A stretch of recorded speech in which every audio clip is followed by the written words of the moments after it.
we recommend our customers, this is kind of a do-it-yourself cheat sheet, to think about those 4 buckets of monitoring. First of all, you need to monitor for Azure itself and implement monitoring when Azure, for resource health, when Azure resources are not healthy, you need to be notified. As a result, typically you start investigating with Microsoft, you analyze whether that degradation will be for a long time, and you might want to implement ASR to a different site. Another bucket is capacity, and this is very important that you still need to monitor for capacity. Let's say you bought a SQL with a SQL plan with 250 DTUs. That's one of the capacity limits on a plan. If your application exceeded that capacity, it might run slow or being unresponsive.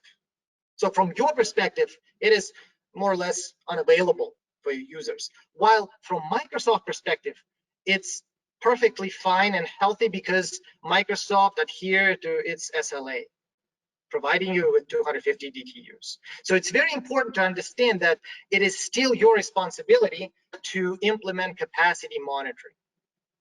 And like in the past, you were monitoring, you were relying on management packs for OS, for SQL, you need to do that yourself. And that's one of the area we help customers to go deep, to kind of expand that monitoring coverage that Scott was mentioning at the beginning of the talk. Another point is we recommend to monitor for performance.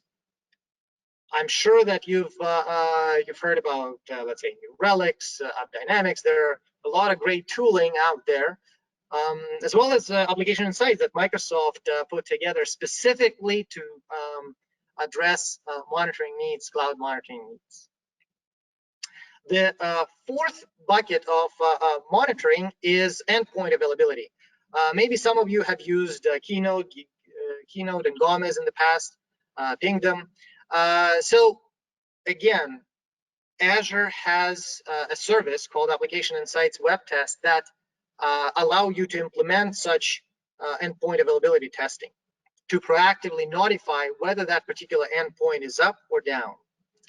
And the last but not least is cost monitoring.